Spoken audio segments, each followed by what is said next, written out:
दुनिया भर में अनेक प्रकार की आर्थिक प्रणालियां पाई जाती हैं। कहीं पर समाजवादी आर्थिक प्रणाली है, कहीं पर पूंजीवादी आर्थिक प्रणाली है और कहीं पर मिश्रित आर्थिक प्रणाली है। पर प्रश्न उठता है कि आखिर आर्थिक प्रणाली होती क्या है, ये कैसे काम करती है, इनका मैकेनिज्म क्या है। इन्हीं सारी बातों पर आज हम बात करेंगे। आपकी क्लास बाई दिनेश भटनागर से मैं हूं दिनेश भटनागर आपके साथ। चलो आज कुछ अच्छा सुनते हैं, आज कुछ अच्छा पढ़ते हैं। आज हम कक्षा 10th विषय सामाजिक विज्ञान अध्याय 20 के महत्वपूर्ण चैप्टर आर्थिक प्रणाली एवं उसके प्रकारों पर बात करेंगे।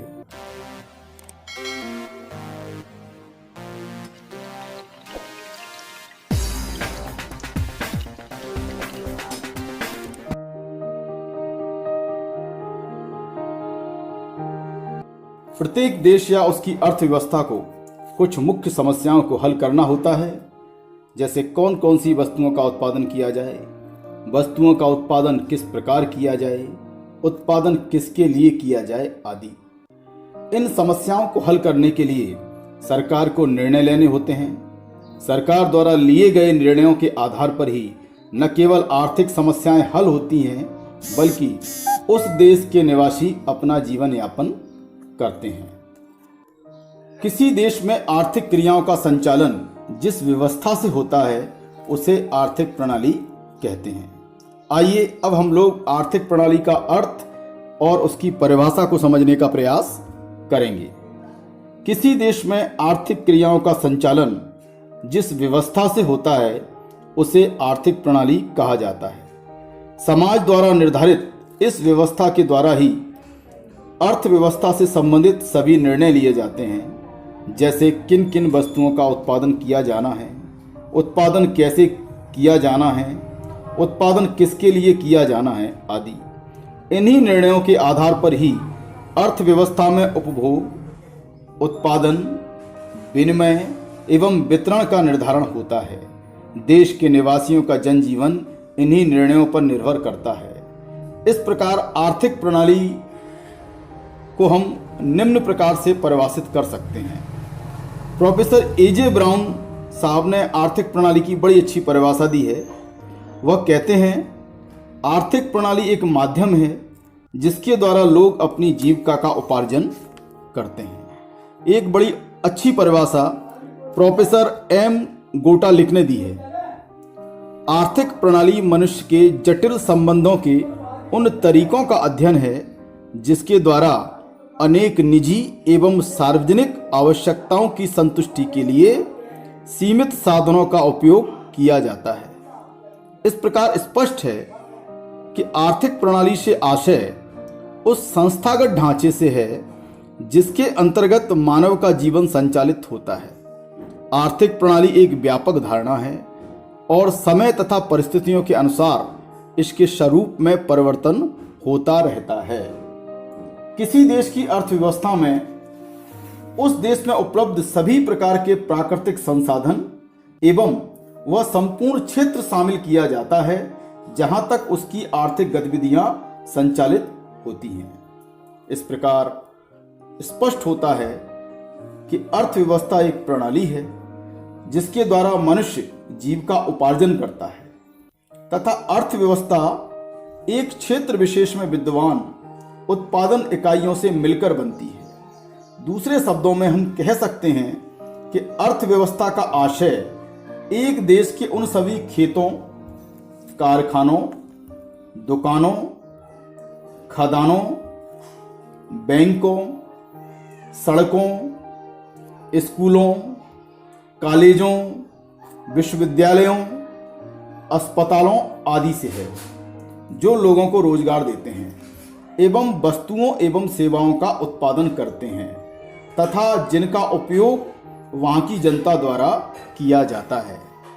तो साथियों, अभी हम लोगों ने विस्तार पूर्वक आर्थिक प्रणाली के बारे में समझा। हम सब लोगों ने जाना कि किसी देश में आर्थिक क्रियाओं का संचालन जिस व्यवस्था के माध्यम से होता है उसे आर्थिक प्रणाली कहते हैं। अब हम आर्थिक प्रणाली की प्रमुख विशेषताओं पर बात करेंगे। हम देखेंगे कि आर्थिक प्रणाली की मुख्य विशेषताएं क्या क्या हैं। आर्थिक प्रणाली की सबसे महत्वपूर्ण विशेषता होती है आर्थिक समस्याओं को हल करना। प्रत्येक देश की अर्थव्यवस्था के सामने कुछ मुख्य समस्याएं होती हैं, जैसे क्या उत्पादन किया जाए, उत्पादन किसके लिए किया जाए और उत्पादन कैसे किया जाए। आर्थिक प्रणाली का मुख्य उद्देश्य इन समस्याओं को हल करना होता है। आर्थिक प्रणाली का दूसरा मुख्य उद्देश्य होता है अर्थव्यवस्था में मानवीय आवश्यकताओं को संतुष्ट करने वाले साधन सीमित मात्रा में होते हैं। आर्थिक प्रणाली के द्वारा मानवीय आवश्यकताओं की संतुष्टि के लिए साधनों के प्रयोग के तरीकों का चुनाव किया जाता है। तो आर्थिक प्रणाली का दूसरा महत्वपूर्ण उद्देश्य है कि ऐसे संसाधनों को चिन्हित करना, ऐसे संसाधनों को आइडेंटिफाई करना जो मानवीय आवश्यकताओं की संतुष्टि कर सकते हैं। तीसरी महत्वपूर्ण विशेषता है आर्थिक प्रणाली की कि आर्थिक प्रणाली संस्थाओं का समूह होती है। आर्थिक प्रणाली में अनेक प्रकार की संस्थाएं होती हैं जो मिलकर मानवीय आवश्यकताओं की संतुष्टि करती हैं। आर्थिक प्रणाली की अगली महत्वपूर्ण विशेषता है आर्थिक प्रणाली का संबंध एक देश या देशों के समूह से होता है। और आर्थिक प्रणाली की अगली महत्वपूर्ण विशेषता है आर्थिक प्रणालियां परिवर्तनशील होती हैं। आर्थिक प्रणाली देश काल परिस्थितियों के अनुसार परिवर्तित होती रहती है। तो अभी हमने आर्थिक प्रणाली की विशेषताओं को समझा। अब हम जानने का प्रयास करते हैं कि आर्थिक प्रणालियां मुख्यतः कितने प्रकार की होती हैं। संपूर्ण विश्व की अगर हम बात करें तो मुख्य रूप से 3 प्रकार की आर्थिक प्रणालियां पाई जाती हैं। नंबर 1 पूंजीवादी आर्थिक प्रणाली, नंबर 2 समाजवादी आर्थिक प्रणाली, नंबर 3 मिश्रित आर्थिक प्रणाली। इन तीनों प्रणालियों के मध्य बुनियादी अंतर का आधार यह है कि उत्पत्ति के साधनों का स्वामित्व किसके पास है, इन साधनों का उपयोग किस प्रकार से किया जाता है।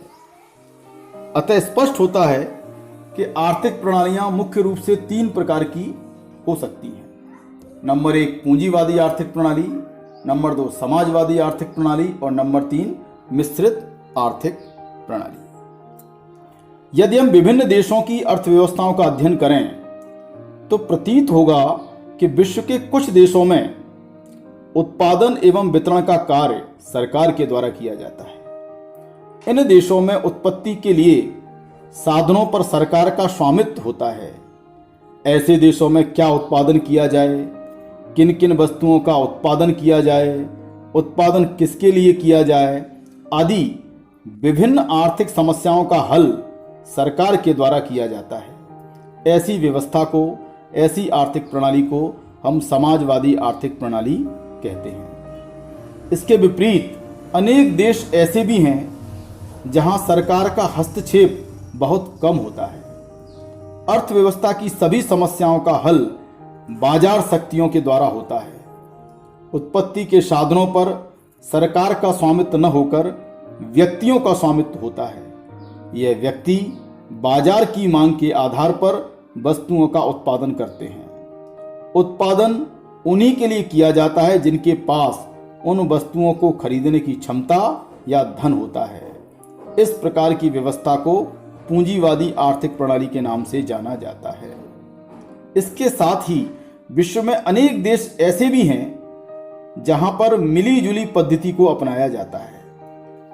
ऐसे देशों में जहां कुछ साधनों पर सरकार का स्वामित्व होता है तो वहीं अनेक साधनों का स्वामित्व व्यक्तियों के पास होता है। अर्थव्यवस्था की मुख्य समस्याओं का निर्णय सरकार एवं निजी व्यक्तियों के द्वारा मिलजुल कर लिया जाता है। ऐसी अर्थव्यवस्थाओं में मिलीजुली या मिश्रित प्रक्रिया को अपनाया जाता है। ऐसी अर्थव्यवस्था को मिश्रित आर्थिक प्रणाली कहते हैं।